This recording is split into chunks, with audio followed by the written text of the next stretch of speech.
Au début de tout, avant même la création du monde, il y avait dans le ciel une figure connue pour sa beauté et sa lumière.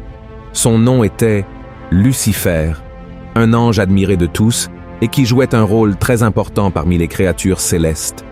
Il brillait comme une étoile et possédait une grande sagesse. Mais il y eut un moment où un changement drastique se produisit. Cet ange, si aimé et vénéré, chuta du ciel.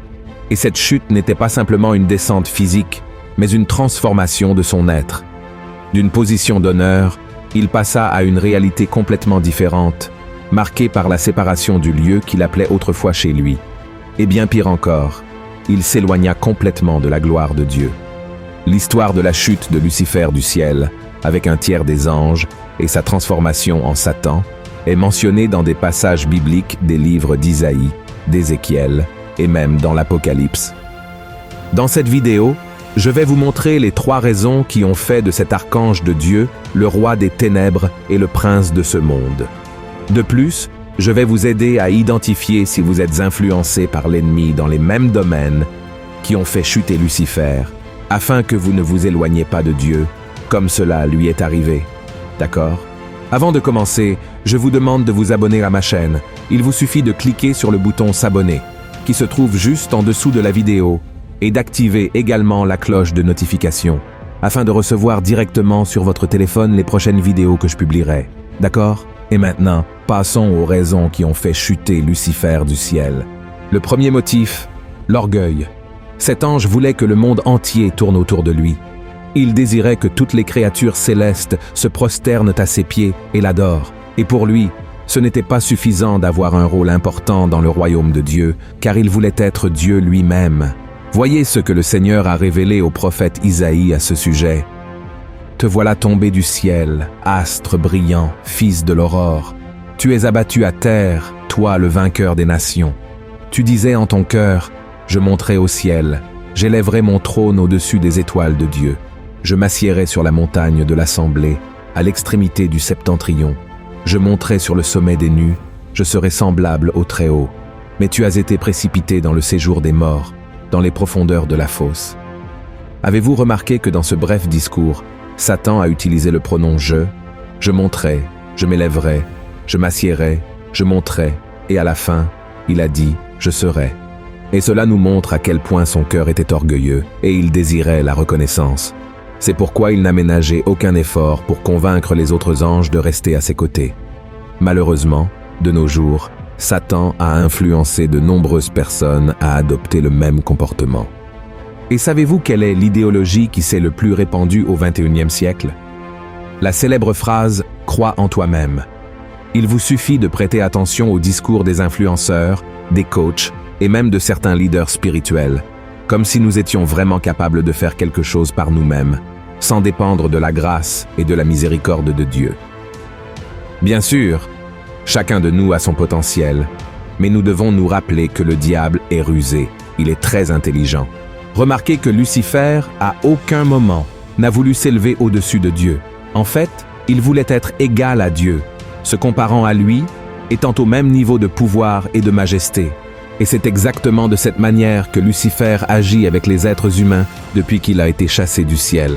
Si nous regardons le chapitre 3 du livre de la Genèse, nous verrons que le serpent a convaincu Ève de manger du fruit défendu de l'arbre de la connaissance, en lui disant qu'elle et son mari seraient égaux au Créateur. Et des milliers d'années se sont écoulées, et la stratégie de jouer sur l'orgueil des gens reste la même. Je vais te donner un exemple simple mais très clair à ce sujet. Pourquoi la plupart des gens veulent-ils avoir des milliers, voire des millions de followers sur leurs réseaux sociaux?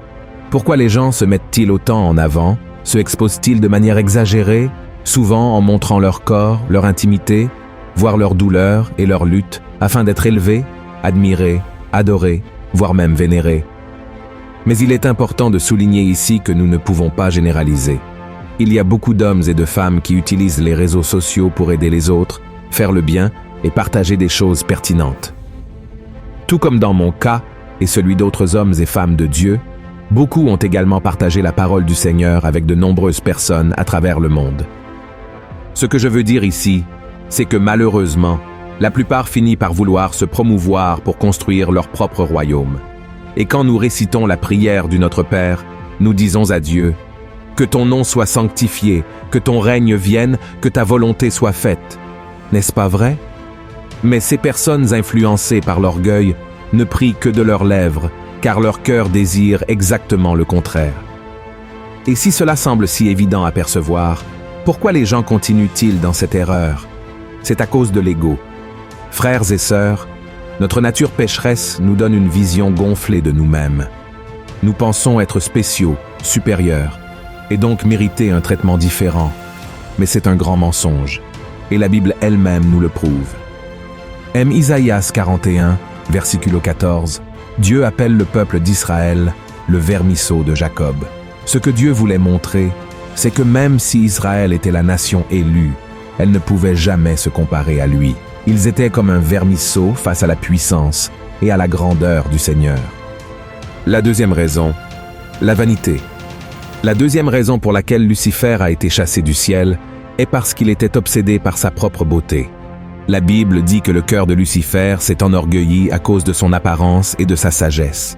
Ce que vous devez savoir à son sujet, c'est que Dieu l'a créé comme le plus beau de tous les êtres. Il était le plus glorieux. Mais le problème est que cette beauté est montée à la tête de Lucifer. Il voulait que les autres anges l'admirent, disant « Quelle créature glorieuse, quelle perfection tu es ». Cet attachement à l'image est un autre piège que Satan utilise aujourd'hui pour faire perdre aux gens leur intimité avec Dieu, tout comme il l'a perdu. Si nous retournons à Genèse, chapitre 3, nous verrons que le serpent a incité Ève à prêter attention à la beauté du fruit interdit. Peu importe que ce fruit ait été interdit par Dieu, il était agréable aux yeux et, par conséquent, pouvait être mangé. Ève, séduite par ce que ses yeux ont vu, a fini par pécher. Tout comme dans le cas de l'orgueil, Satan continue également d'utiliser cette arme pour tromper des millions de personnes à travers le monde. Il présente des choses belles devant les yeux de ces personnes pour qu'elles succombent à leur propre convoitise.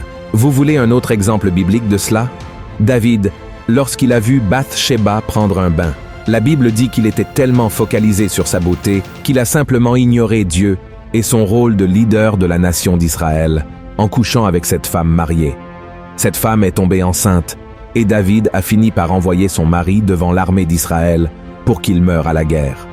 Le roi est devenu un adultère et un meurtrier simplement en cédant au désir éveillé par ses yeux.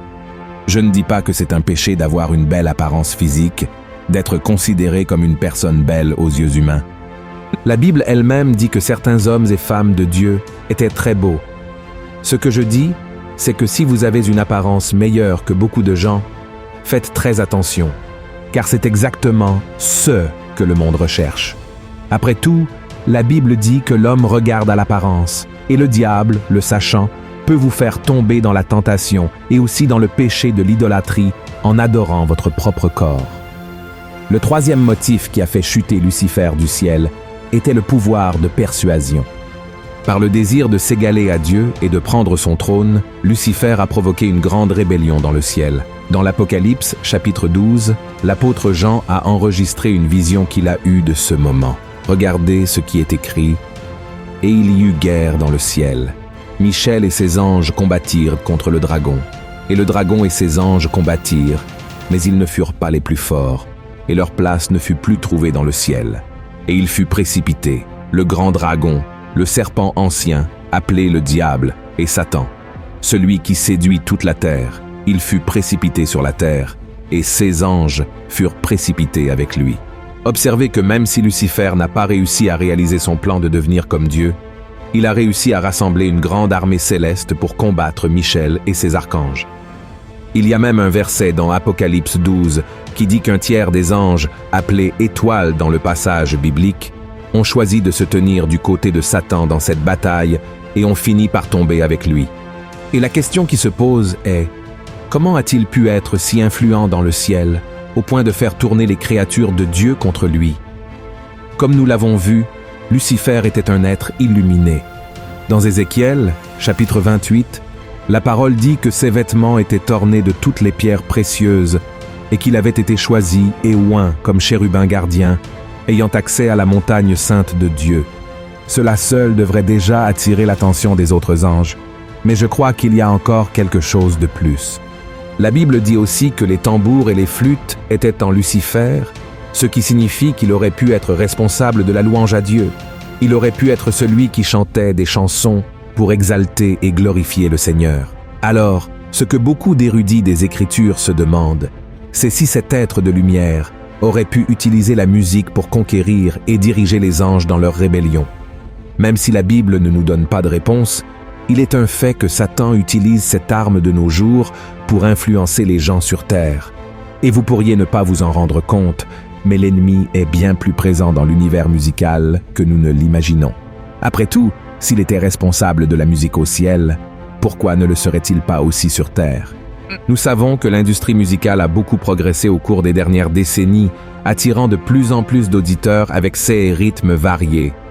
Et le diable profite de plus en plus de cela pour propager des messages allant à l'encontre de notre foi. Par exemple, de nombreuses chansons contiennent des paroles qui promeuvent des modes de vie et des valeurs contraires aux principes chrétiens, tels que la promiscuité, la consommation de drogue et la violence. D'autres encouragent des comportements nuisibles, tels que l'infidélité, le matérialisme et la vengeance. Et ce n'est pas tout. Il existe des chansons et des artistes utilisés par Satan pour amener les gens à louer son nom. Par exemple, il y a une chanson des Rolling Stones appelée « Sympathy for the Devil », et sans parler de nombreux autres chanteurs et groupes qui utilisent des symboles et des rituels sataniques dans leurs concerts. Le groupe de thrash metal Slayer, par exemple, est connu pour ses paroles, qui abordent fréquemment des thèmes tels que la mort, l'antichristianisme et l'occultisme. Et cela ne se produit pas seulement en dehors du Brésil. De nombreux chanteurs font clairement comprendre dans leurs concerts, dans leurs clips, qu'ils ont une relation directe avec le côté obscur. Et une autre chose, ce ne sont pas seulement les chansons et les chanteurs séculiers qui souffrent de l'influence satanique. Le monde gospel est également une cible importante du diable. Mais là, il agit de manière différente, très camouflée. Cependant, cela ne signifie pas que le mal soit moindre que dans les autres types de musique. Et vous pourriez vous demander maintenant, mais pasteur, comment puis-je identifier une chanson gospel qui pourrait avoir une influence maléfique? Eh bien, il y a 3 situations principales. La première est l'exaltation de soi. Beaucoup de chansons gospel se concentrent davantage sur l'exaltation de l'individu que sur le Seigneur. 16 chansons mettent davantage l'accent sur les émotions humaines et les expériences personnelles que sur la gloire de Dieu. Elles parlent des problèmes humains et présentent le Seigneur comme un majordome qui doit toujours être prêt à nous servir et à résoudre nos luttes. La deuxième est la théologie de la prospérité. Certains chants gospel déforment la parole de Dieu, promouvant l'idée que, en Dieu, nous aurons tout ce que nous voulons, que le mal ne nous touchera pas, et que nous ne rencontrerons jamais de difficultés. Frères, Jésus lui-même a dit que nous aurions des afflictions dans ce monde, donc, ces chansons ne sont rien d'autre qu'une tentative de l'ennemi de nous faire croire que si les choses ne se passent pas comme nous le voulons, c'est parce que notre foi n'est pas suffisante, ou parce que Dieu n'est pas aussi bon qu'il semble. Enfin, la troisième situation est le manque de base biblique. Je ne sais pas si vous avez remarqué, mais une grande partie des chansons gospel d'aujourd'hui ressemblent beaucoup à des chansons romantiques ou de la culture pop. Elles ont des paroles belles, une mélodie agréable, mais parlent très peu ou presque pas de la parole de Dieu et des enseignements de Christ. Ce genre de musique nous donne la fausse impression que nous entrons dans la présence du Seigneur, mais cela ne nourrit pas notre âme et encore moins ne connecte notre esprit à l'Esprit Saint de Dieu. Et pour conclure, je veux revenir au point principal de ce message, qui est la raison pour laquelle Lucifer a été chassé du ciel. Il voulait être égal à Dieu. Seulement, cela est impossible. Mais malgré tout, il essaie de nous tromper de toutes les manières, tout comme il a trompé bon nombre d'anges dans le passé. Et c'est pourquoi, frères, il est très important que nous connaissions la parole de Dieu et les armes que l'ennemi utilise pour essayer de nous tromper. Plus nous découvrons le caractère de Satan, plus nous voyons qu'il est l'opposé de Christ. Auparavant, il voulait un trône dans les nuages, mais Jésus est venu au monde dans une crèche et ensuite il a monté sur un petit âne. Il a toujours essayé de détruire l'humanité, mais Jésus est venu pour donner sa vie pour les pécheurs. Les propositions de Satan mènent toujours à la perdition, mais Jésus offre la vie éternelle à tous ceux qui croient en lui et se repentent de leurs péchés. Satan a toujours voulu être égal à Dieu, Mais Jésus a renoncé à sa gloire, est devenu l'un de nous et a pris la position de serviteur, mourant sur la croix. Et en raison de son humilité, Dieu l'a élevé au-dessus de tout et de tous. Et aujourd'hui, il est assis à la droite du Père. Alors que nous puissions suivre son exemple. Amen. Si vous avez aimé ce message, partagez-le, envoyez-le au groupe WhatsApp et abonnez-vous à ma chaîne. Je vous attends dans la prochaine vidéo. Que Dieu vous bénisse puissamment. Une grande étreinte.